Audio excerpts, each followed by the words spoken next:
Napapaligiran ng kumakaluskos na asul na kidlat, tinuya ni Fang Yi ang napakapangit na nilalang. Ang kanyang mga mata ay kumikinang sa kapangyarihan habang nagtatanong kung gaano ito katigas. Pagkatapos ay sinugod niya ang mutated beast. Ang kanyang braso ay isang bolt ng maliwanag na asul na enerhiya na nakatutok mismo sa ulo ng nilalang. Napakalaki ng epekto, dahil sumabog ang isang napakalaking pagsabog ng banal na kulog nang tamaan niya ito, na tuluyang tumama sa halimaw. Ang matinding puwersa ng pag-atake ay lumikha ng isang malakas na shockwave na nagpa-atres sa mga kalapit na sundalo. Ang isa sa mga sundalo, na tigilan, ay nagsabing hindi siya makapaniwala, na pagtantong ito ang parehong B-level na halimaw na kahit ang kanilang commander na si Jiroyen, ay hindi kayang talunin ng mag-isa. Si Wang Liang, nagulat, ay bumaling kay Jiroyen at tinanong kung ang kanyang kaibigan ba talaga ang inaakala nilang siya. Sa isang seryosong tingin, kinumpirma niya na wala sa kanila ang mali. Ipinahayag niya na siya ay, walang alinlangan, ang pioneer na kilala bilang, ang Tyrant. Tahimik na tumayo si Fang Yi sa harap ng halimaw, na nagliliyab pa rin ngunit malinaw na nasaktan ng kidlat. Nang makitang hindi ito ganap na natalo, nabanggit niya na kailangan niyang tapusin ang trabaho. Pagkatapos ay sinabi niya kina Jiroyen at Wang Liang na umatras para sa kanilang sariling kaligtasan. Pinagmasdan siya ni Jiroyen. Iniisip kung paano kailangan ng kanyang buong squad ng isang komplikadong pormasayon para lang harapin ang isang banta sa B-level. Gayunpaman, naghahanda siyang harapin ang lahat ng mag-isa. Iniisip niya kung anong klaseng kapangyarihan ang mayroon siya. Kinailangan niyang aminin na siya ang pinakamatinding anyo ng katangian ng kulog na nakita niya. Alam niya na ngayon pa lang, isa na itong top tier na pioneer sa buong bansa. At nagsimula siyang magtaka tungkol sa potensyal nito kapag ganap nang naganap ang spiritual energy revival. Habang itinaas ni Fang Yi ang kanyang kamay, nag-iipon ng mas maraming elektrikal na enerhiya, isang gulat na tingin ang lumitaw sa mukha ni Jiroyen. Tumingala siya upang makita ang isang napakalaking bagyo ng enerhiya ng kulog na nabubuo sa kalangitan sa itaas niya. At hindi niya maiwasang magtaka kung gaano katakat ang kanyang kapangyarihan habang patuloy itong nag-e-evolve. Sa huling hakbang pasulong, pinakawalan ni Fang Yi ang buong kapangyarihan ng kanyang katangiang kulog. Isang napakalaking haligi ng matingkad na asul na kidlat ang sumabog mula sa lupa kung saan nakatayo ang halimaw, isang pagpapakita ng kapangyarihan na tunay na tumugma sa kanyang codename, The Tyrant. Ang kanyang mga mata, na nanginginig pa rin sa natirang kuryente, ay nagpakita ng kalmadong determinasyon habang ang nakakabulag na liwanag mula sa kanyang pag-atake ay nagsimulang maglaho. Ang mga nakaligtas na sundalo ay nanunood sa takot. Ang isa ay nagkomento sa isa na ang tanawin ay nagpang-inig sa kanyang buong katawan. Bagamat kakayanin niya ang kinakaing unti-unting kapangyarihan ng halimaw, ang dalisay at mapanirang puwersa ng kulog ay nasa ibang antas. Kapag naayos na ang alikabok, casual na nagbigay ng thumbs up si Fang Yi sa kanyang kaibigan, ibinalita na wala na ang banta. Sumugod si Wang Liang. Sumisigaw ng maluwag na si Fang Yi ay natakot sa kanya hanggang sa mamatay. Sa sobrang tuwa, mapaglarong sinuntok ni Wang Liang ang kanyang kaibigan sa balikat, natatawa na hindi niya inaasahan na napakalakas ng kanyang matandang kaibigan. Nagbago ang mood nang humingi ng tawad si Wang Liang, na inamin na pinaghihinalaan niya na si Fang Yi ay isang pioneer ngunit kailangang sumunod sa mga utos. Pinalis ito ni Fang Yi. Tinanong kung bakit naging formal ang kanyang kaibigan pagkatapos ng 3 taon na hiwalay at sinabi sa kanya na naiintindihan niya. Naputol ang kanilang reunion nang lumapit si Jiroyen sa kanila. Formal niyang pinasalamatan si Fang Yi sa tulong nito. Iniabot ang kanyang kamay bilang tanda ng paggalang. Sa bahagyang ngiti, tinanggap ni Fang Yi ang kanyang pasasalamat. Kinamayan niya ito, sumagot na walang problema at siya ang pangunahing kumilos upang iligtas ang kanyang kaibigan. Pagkatapos ay formal niyang ipinakilala ang kanyang sarili bilang Jiroyen, ang warden na namamahala sa Forbidden Area 019.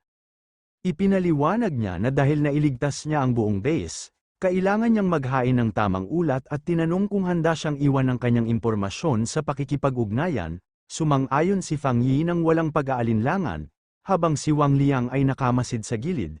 Tahimik na namangha sa kakaibang karanasan na makita ang kanyang matigas na commanding officer na kumilos ng magalang sa kanyang childhood friend.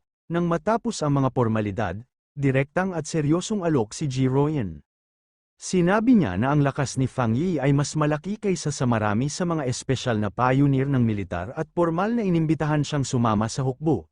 Gayunpaman, inamin niya na ang isang imbitasyon mula sa isang base warden na tulad niya ay malamang na hindi sapat upang kumbinsihin siya. Sa loob-loob niya, sinusubukan pa rin niyang hawakan ang laki ng kapangyarihan nito. Ang higit na ikinagulat niya ay ang pagkaunawa na isa rin siyang 3-star Ghost X Realm Cultivator. Katulad niya, gayunpaman, ang kanyang mga kakayahan ay umabot sa isang antas na lampas sa kilalang mga limitasyon ng realm na iyon, na ginawa siyang isang halimaw ng hindi kapani-paniwalang kapangyarihan. Kalmadong tinanong ni Fang Yi si Jiroyen kung talagang sinadya niya na pakiramdam niya ay hindi siya karapat-dapat na imbitahan siya. Sa bigat ng awtoridad ng kanyang superior sa kanya, kinumpirma niya ang kanyang mga salita, na nagsasabing walang dapat tanggihan. Ipinaliwanag niya na ang utos na isangkat siya ay nagmula sa mataas na utos, at natitiyak niyang darating sila para personal siyang anyayahan sa hinaharap. Isang maliit na tawa ang pinakawalan ni Fang Yi, sinabi sa kanya na hindi kailangang maging ganoon kapormal.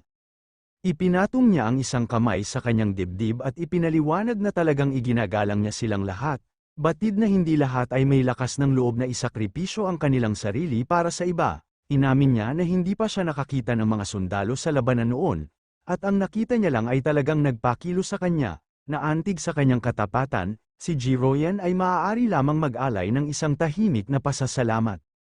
Pagkatapos ay gumawa siya ng sarili niyang alok, sinabi niya sa kanya na kung sakaling magkaroon sila ng problema sa hinaharap, maaari silang tumawag sa kanya para sa tulong, tulad ng palagi nilang ginagawa para sa mga ordinaryong tao na tulad niya sa nakaraan. Gayunpaman, nagdagdag siya ng isang mahalagang kondisyon. Hindi nila maaaring hadlangan ang kanyang personal na paglilinang o hadlangan ang kanyang kalayaan. Ang kanyang hindi inaasahang proposal ay nagdulot kay Jiroyen na pansamantalang natigilan. Nang matapos ang kanilang negosyo, inihayag ni Fang Yi na gabi na, at dapat na siyang umalis.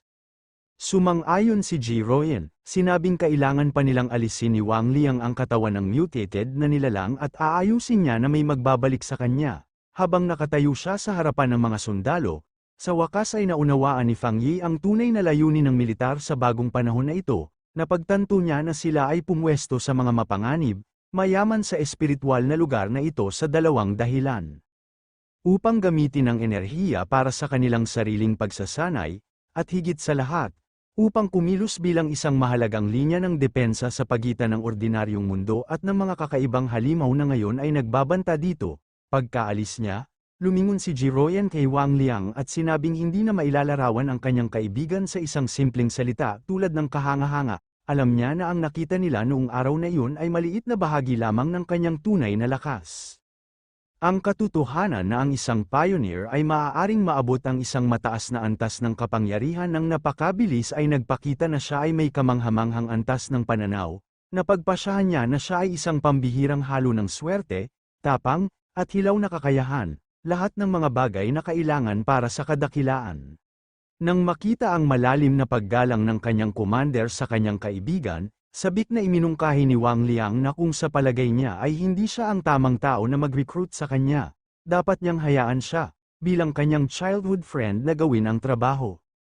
Gayunpaman, mabilis siyang ibinalik ni Jiroyen sa realidad sa pamamagitan ng isang matalim na tapik sa ulo, na nag-utos sa kanya na huminto sa pagsasalita at tulungan siyang maglinis. Pumayag na lang siya habang hinihila siya papunta sa trabaho. Nang maglaon ng gabing yun, pabalik sa kanyang apartment building, nagmuni-muni si Fang Yi sa bubong, na napapaligiran ng maningning na gininto ang aura. Naisip niya ang pakikipagpulong niya sa militar. Alam niya na habang ang paglalakbay ay nagsiwalat ng kanyang pagkakakilanlan, ipinakita lamang niya sa kanila ang kanyang katangiang kulog, na inilihim ang iba pa niyang kapangyarihan. Batay sa kanilang magalang na saloobin, napagpasyahan niya na malamang na ito ay isang magandang bagay. Naunawaan na niya ngayon na ang kanyang kakaibang katangian ng kulog ay isang perpektong kontra sa maitim na halimaw na kinakalaban ng militar, na ginagawa siyang isang napakahalagang asset. Alam niyang susubukan nilang i-recruit siya, hindi pagbabantaan, na magbibigay sa kanya ng access sa pinakamabilis na paraan para lumakas at mas advanced na impormasyon. Nilinaw din ng mga pangyayari sa araw na iyon ang iba't ibang tungkulin ng dalawang pangunahing puwersa ng pioneer ng bansa, ang militar, na kinakatawan ni Jiroyen, ay ang Night Watchers, ang mga nakatagong tagapagtanggol ng bansa, ang Spiritual Energy Cultivation Association, kasama ang mga ahente tulad ni Su Qingying, ang namamahala sa paghawak ng mga banta na dumausdos sa mga lungsod, na nagpoprotekta sa buhay sibilyan hangga't maaari. Naunawaan niya ang dalawang bahagi na estratehiya ng gobyerno, gamit ang mga ipinagbabawal na sona upang maglaman ng pinakamalaking panganib habang dahan-daang naglalabas ng impormasyon sa publiko tungkol sa mga darating na pagbabago. Ang maingat na diskarte na ito ay pagbili ng mahalagang oras, na pumipigil sa lipunan mula sa pagbagsak sa kaguluhan, habang ipinagpatuloy niya ang kanyang pagmumuni-muni, isang maliwanag na globo ng ginintoang enerhiya ang pumutok sa kanyang kaibuturan.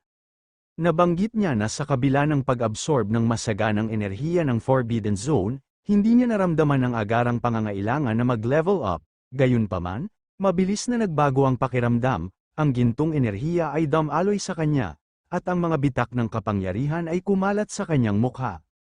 Ang paggugol ng kahit isang maikling panahon sa gayong mayaman sa espiritual na lugar ay napuno siya ng gusto, nakilala niya kaagad ang mga palatandaan, siya ay nasa bingit ng isa pang tagumpay. Samantala, sa mga kalye sa ibaba, ang kanyang pinsan na si Lin Yi ay naglalakad pa uwi na may dalang mga pamilihan, iniisip kung nakabalik na siya, naisip niya na kung siya ay nasa bahay, maaari niya itong subukan ang kanyang pagluluto, ang kanyang casual na pag-iisip ay biglang nabasag nang tumingala siya at nakita ang isang napakalaking haligi ng gintong liwanag na bumubulusok sa kalangitan sa gabi mula sa direksyon ng kanyang apartment building.